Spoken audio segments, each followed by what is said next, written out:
Thank you and good afternoon. And how about a salute to our pickleists featured in that last one.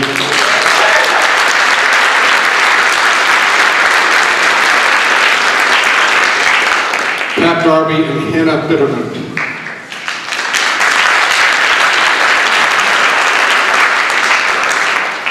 That, of course, was the Midnight Sleigh Ride, which is adapted from Prokofiev's Lieutenant Kiji's Suite. This arrangement is actually based on another arrangement that was done by Eddie Sauter for the Sauter-Finnegan Beat Band back in the 1950s, if you remember that one. Randall, you probably know that one. My neighbor, Randall. Anyway, we began the concert with David Schaefer's Fanfare and Festival Celebration, and we'd like to continue with a special dedication. We are dedicating today's concert, as you can see in your programs, to the memory of our dear principal trombonist, John Hemingway, who sadly passed away just a month ago after some 30-odd years of service with our band. So we are honoring him today with our performance for this 25th annual holiday concert.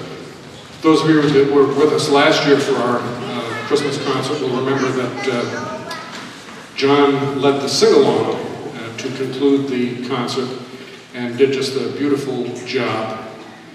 And his contributions to our band were many. He was a guest soloist, he was a guest conductor for us.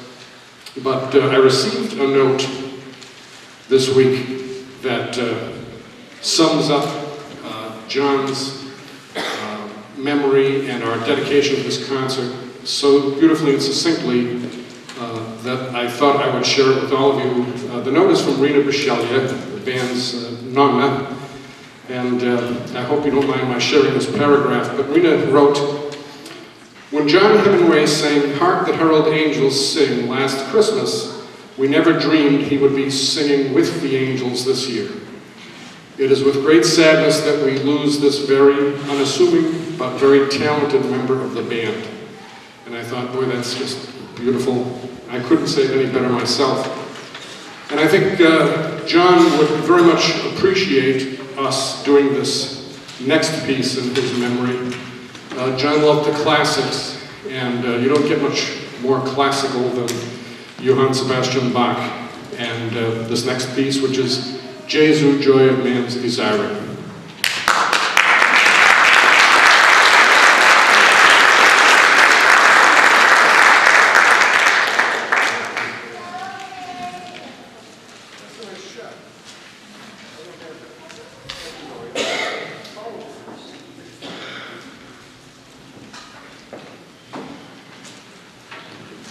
It's a nice photograph of John playing with the band. Thanks to Laurie Bishelia for providing that. So here we go with Jesu, Joy of Man's Desiring.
Thank you. That, of course, was the music from Man of La Mancha. And I'm going to reveal a shocking fact to my daughter who's here today. And you are this close from being named Dulcinea after that song. Yes. We thought Dulcinea Pimerini would be too long to put on a stationery, so we decided on Amy. Because I could spell that too. So. But isn't that beautiful music, Dulcinea? Impossible to beautiful music.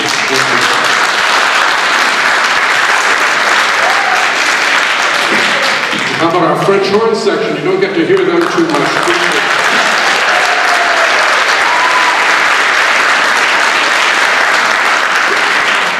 And I do want to take a minute to acknowledge I didn't see her earlier when we were talking about the dedication to John Hemingway, but I would like you to please acknowledge John's widow, Brita Hemingway, who's up in the balcony. Thank you for being here.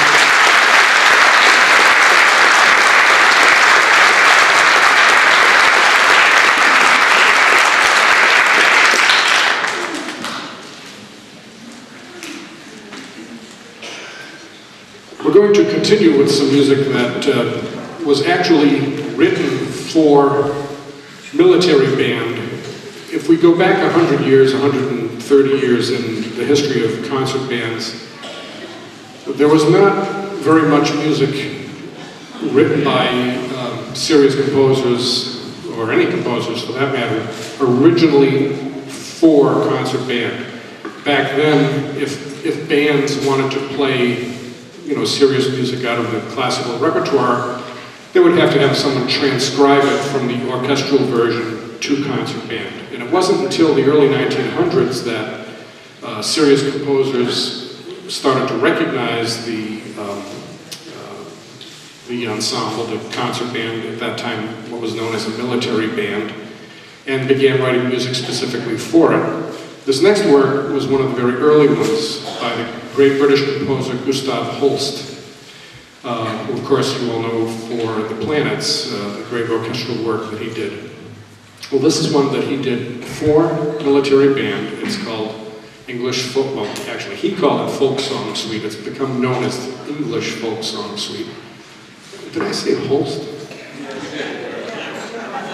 Wow, that was weird. It's actually Rafe Vaughan Williams, not Gustav Holst, so back up just a bit. Let's see, what do you know that Vaughan Williams wrote? Folk Song Suite, okay. All right, so actually, Rafe Vaughan Williams in England, in the British Isles, is pretty well known. Perhaps not so much over here, but this is truly a very fine piece of music. It's in 3 movements, so we ask that you please withhold your applause until the very end, but this is Vaughan Williams' Folk Song Suite.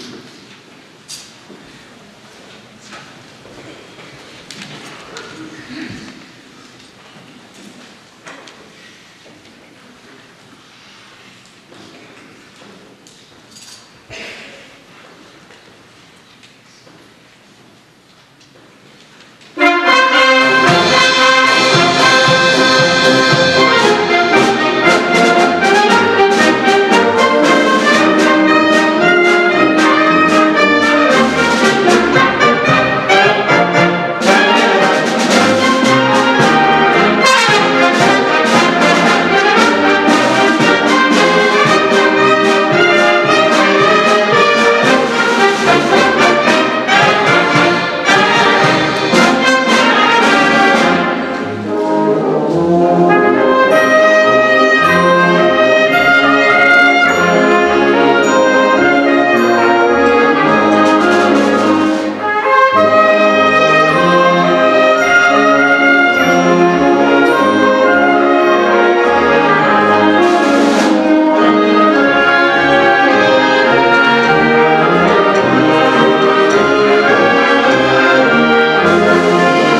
I want to give the brass players a little break before this next one because they're going to need it. So we'll tell you about our sponsors for today's 25th annual Christmas concert. When we began this, yes, thank you, whoever that was applauding. When we began this back in 1990, we had no idea it would become an annual thing. We were happy just to do one. And it was a great amount of work, but we were very happy to do it. The whole thing was kind of spurred by, back in 1990 when Leominster had its 250th anniversary celebration, the band played in the parade, and that was September. And Frank Barber, who was one of our clarinet players, you may remember Frank Barber Pharmacy down on Mechanic Street. Frank said to us, he said, you know, we should do a Christmas concert. And it was something that we had, you know, kind of thought about in the back of our minds, but never done anything about. Well, about just several weeks after that parade, Frank suddenly passed away. And that was kind of a catalyst that made us go ahead and do that first one in Frank's memory. And lo and behold, it became a regular thing, and we're so thrilled to see all of you here sharing in this annual tradition with us after 25 years. So we're going to thank the Leominster Cultural Commission, who helped us out with a grant through the Massachusetts Cultural Council, a grant from the Music Performance Trust Fund through the American Federation of Musicians, Local 173, and all of the sponsors that are listed in the back of the program. And those are the ones that really count, because it's those, you know, $15, $20, $25 donations that so many of you send in that make all of the things that we do possible. We love the big grants, and certainly we don't want to overlook the part that the mayor's office plays in all of this, our having City Hall, the sponsorship of our summer concerts. So how about a big hand for Mayor Dean Mazzarella?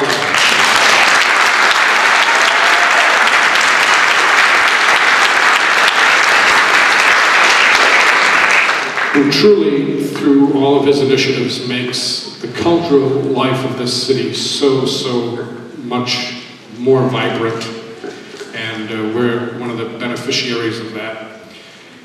So we're going to continue now with something that's brand new for us. It dawned on me about a year and a half ago, while surfing through the World Wide Web, that there was a plethora of tunes that go back to the 1960s that were all written by a single songwriting team. And it blew my mind when I realized how many songs this couple wrote. And at the time, they were married. They were married for about 10 or 12 years. Their names were Jerry Goffin, and one that you certainly know, Carole King, who later became a great singer. Well, they started out as fledgling songwriters. They had an office in the Brill Building in Times Square. And just like all the other songwriters, they were writing their songs, plugging them, trying to get artists to record them. And when you hear this next arrangement, you'll recognize just how much of the pop culture of the 60s was defined by the music of this songwriting couple. So I decided it would be a good fit for us, and I wrote this arrangement featuring 6 of those songs. And I won't tell you what they are because you'll recognize them quite readily. And we hope you'll enjoy this world premiere of a tribute to Goffin and King. And we're going to send this out to my sister-in-law and brother-in-law who came all the way from Shelburne Falls to be with us today. So this is music they'll enjoy. Goffin and King.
It dawned on me while I was listening to the great solos in that one that I neglected to mention the soloists in the Vaughan Williams.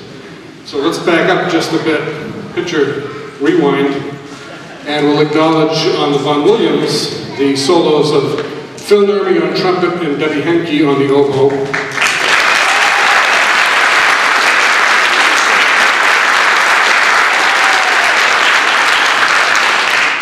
And let's see, on that last one, we had Judy P. Marini on tenor sax.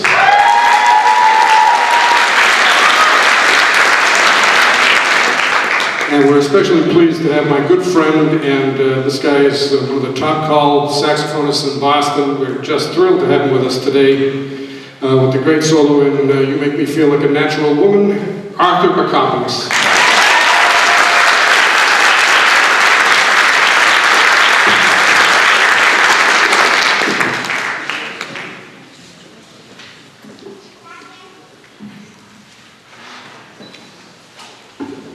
We're going to conclude the first half of today's program with, this might be considered a novelty number, but it's very clever.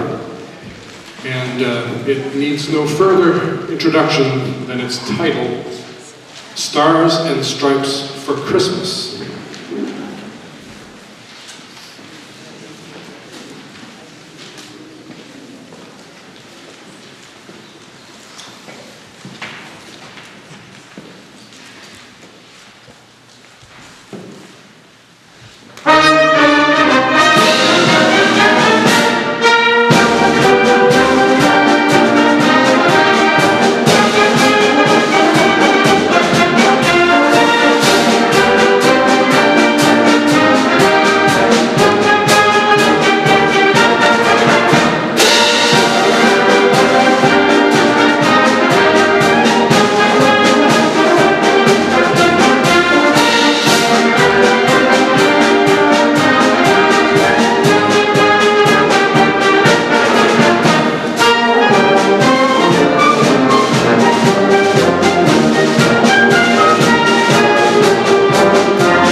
Thank you. And to make our Christmas complete, here he is all the way from the North Pole, Santa Claus.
Thank you. That, of course, was O Come, Emmanuel, in a very interesting arrangement by Jane Dawson.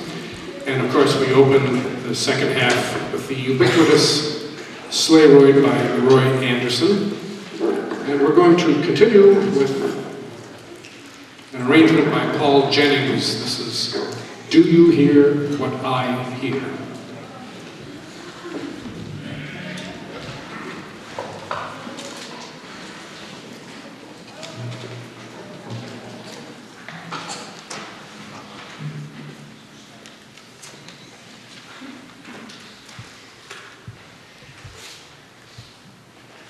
Thank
we want to take just a moment to acknowledge the presence of one of our longtime band members who's currently on a health hiatus, but we're very grateful to see him here this afternoon, and that's our principal trumpeter, Gene Koresha.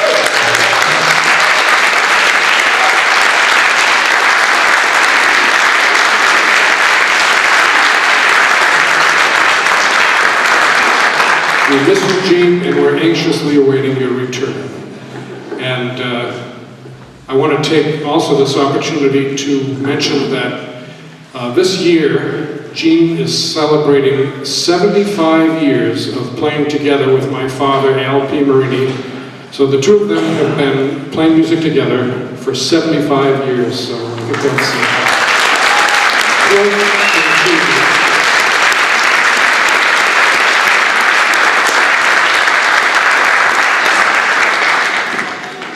Wayne, I think you and I have a ways to go before we hit 75. Although, I think, John, you and I are going to make it sooner. John and I began making music together about 40 years ago, 100 feet behind us at Gallagher Junior High. Thank you. It may have been 40 feet in 100 years, I'm not sure. But it's been a long time. Anyway, we're going to continue with the music of a gentleman by the name of Albert Haig. If you recall the TV show Fame, do you remember the music professor in that TV show back in the 80s? Someone remembers. Well, he was an actual composer. And if you remember the 1960s animated TV special, How the Grinch Stole Christmas, he wrote all the songs. And his real name was Albert Haig, and the composer on that show was a gentleman by the name of Eugene Cardani, and lyrics, of course, were by Dr. Seuss. So this is an arrangement that Larry Clark did of the music from that special, and for those of us who were children of the 60s, it's particularly enjoyable. So we hope you enjoy it as well. How the Grinch Stole Christmas.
A lot of times I get asked, what does an arranger do when you see arranged by? What's the arranger's role?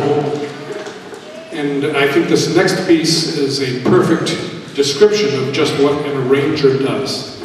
Takes an existing piece of music and adapts it for whatever ensemble is going to play it. So in this case, the composer, Richard Smith, took Silent Night and created almost a completely, not entirely different composition, but you will see what I mean when you hear it. This is, he calls this Carol of the Night, but it's based on Silent Night, which will be quite apparent to you in just a few minutes.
we're nearing the close of the program, so I would like to acknowledge the musicians who have performed for you today. So I'm just going to introduce everybody as we go through the ensemble. To your left. On clarinet we have Joe Pisano Jr., Bill Williams, Steve Dauphiné, Andy Pisano, Sharon DeChico, and on bass clarinet, Steve Archambault.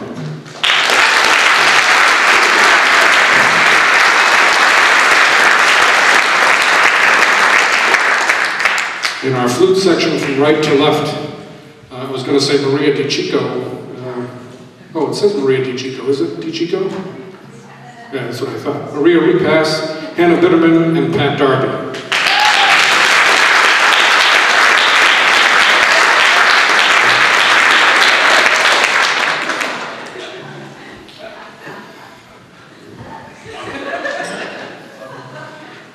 In our double reeds on oboe, Debbie Henke, and on bassoon, John Strang.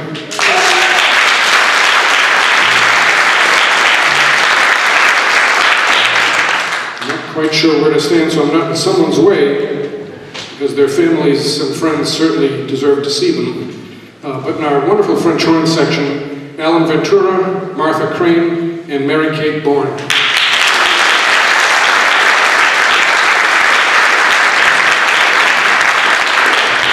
And I hate to single Mary Kate out like this, because I know when I do this I'm going to offend many others who have been here for all 25 concerts. How many of you have been here for all 25 of our Christmas concerts?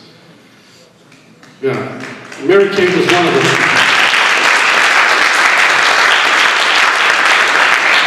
And she proudly made that point to me this week, which I'm really pleased to hear. In our trumpet section, from right to left, we have Phil Nurmi, Joe McCarthy, Paul Morey, Rick Anderson, and John DeChico.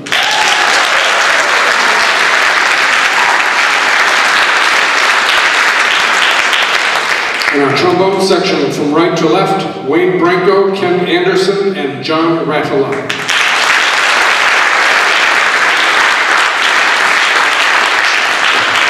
Our baritone horns, from right to left, Nathan Shedd and John Nicholson.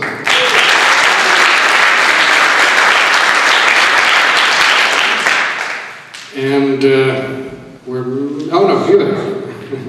Our basses, and I might add, during the intermission, I got several compliments on the bass section.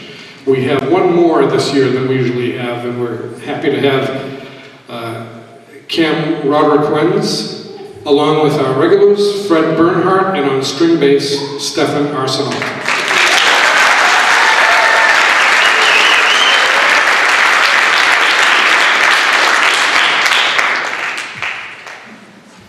In our saxophone section, again from right to left, we have Arthur Bacopoulos, Mike Powderly, and on tenor sax, Judy Pimarini.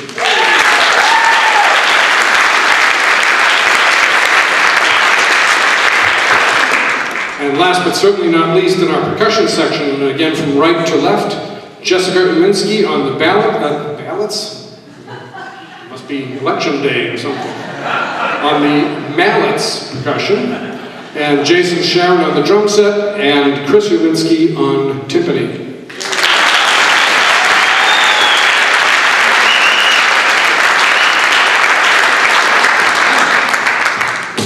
And I do want, and we've got a couple numbers left, but I do want to once again thank the sponsors in our program. You make all of these endeavors possible. You too can be a sponsor. If you're not already one, we happily accept donations. There's an address in the program. Is there an address in the program? Yes, there is. So feel free to make a contribution if you're so inclined. Make a Christmas present to us to keep this wonderful tradition happening. And I want to acknowledge the person who has made this wonderful happening happen for 25 years. It's easy, somewhat, for me to get up here and take the credit for all of your kind applause, but the person who really deserves it, the person who, deals with the mayor's office to make sure that we have City Hall on the date that we need it, and contacts about 50 musicians to get 30, and schleps, 3 timpani, an incredibly heavy set of chimes, in 2 pickup trucks to get the stuff here, and numerous other things. Please help me thank our band manager, John DiCicco.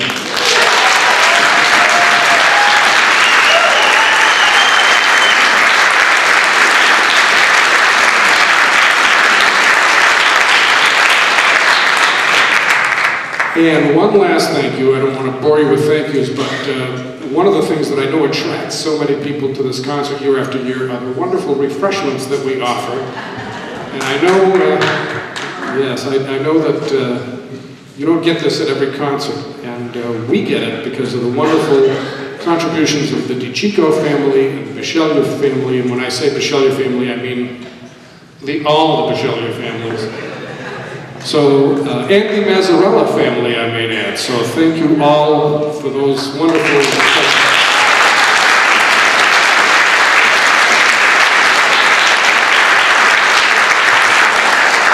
Okay, enough thank yous. We continue with a very pleasant medley that contains the songs.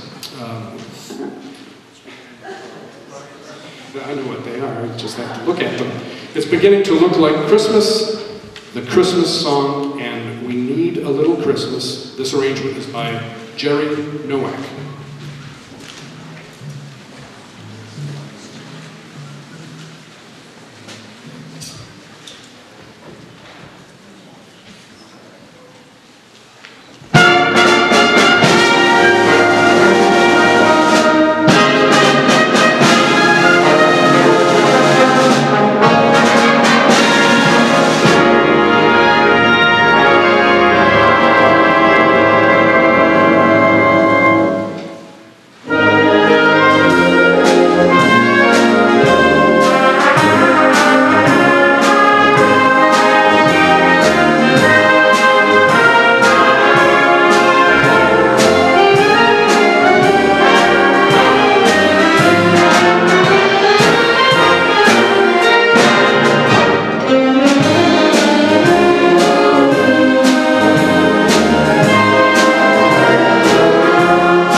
Okay, so now for the grand finale.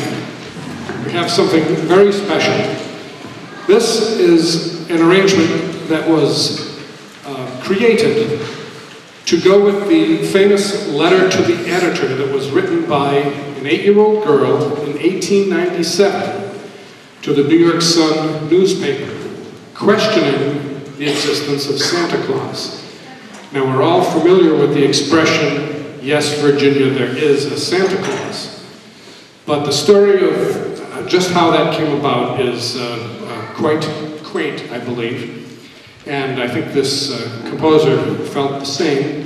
So he set up to music both the little girl's letter and the response from the editor of the New York Sun.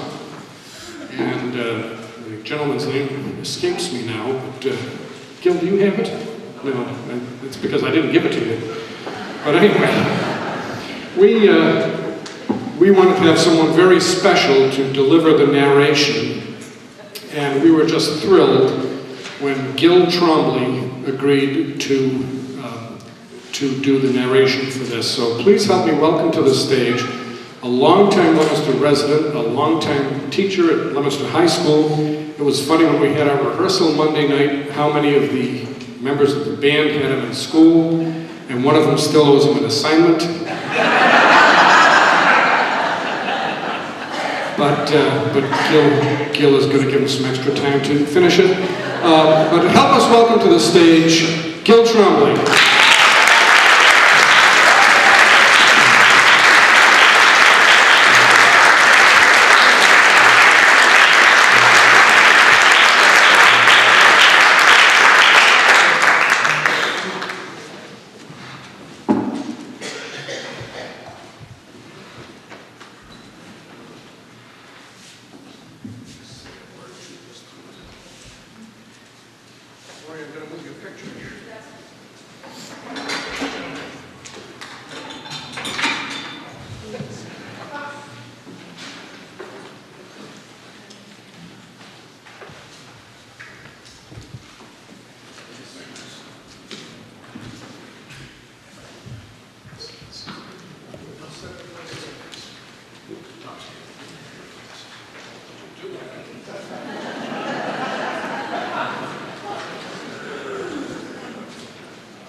Hello, everybody.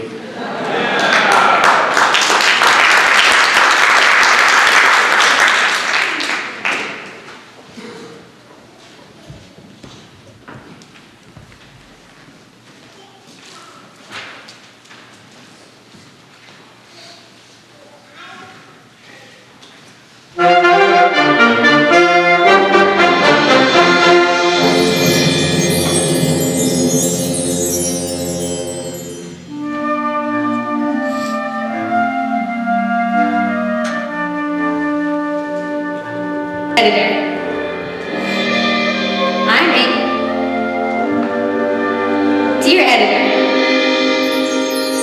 I'm 8 years old. Some of my little friends say there's no Santa Claus. Papa says if you see it in the sun, it's so. Please tell me the truth. Is there a Santa Claus? Signed, Virginia O'Hanlon. What did it eat last night?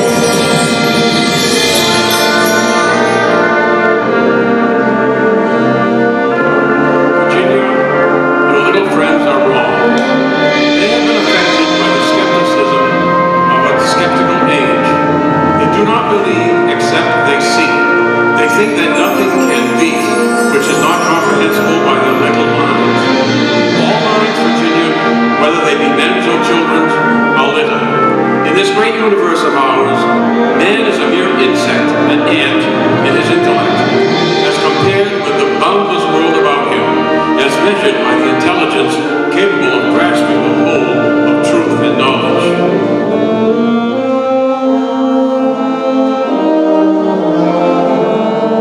Yes, Virginia, there is a Santa Claus. He exists as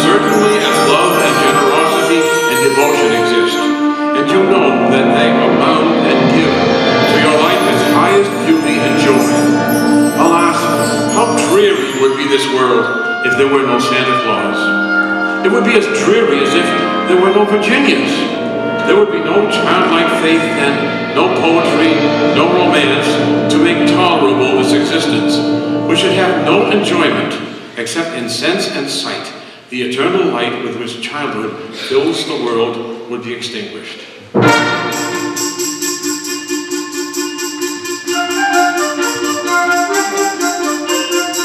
Not believe in Santa Claus? You might as well not believe in fairies.